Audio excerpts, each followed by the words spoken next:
काचे काचे गाछ कैसे पाका भइल बोला हा बोला का बोले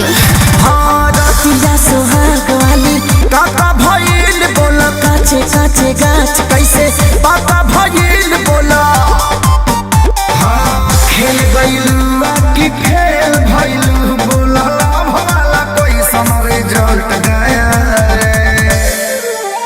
बत्ती कट गया रे अच्छा सैया सट गया रे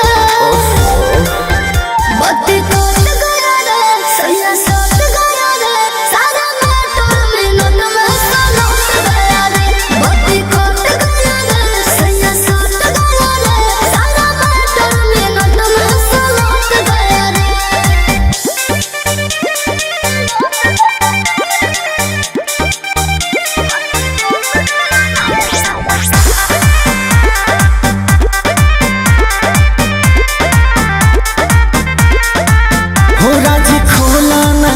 धमाल हुआ जी आगे बोला ना काका कमाल हुआ जी हमरा गलिया के सोना सन हाल हुआ जी जैसे सेव को समेरे लाल लाल हुआ जी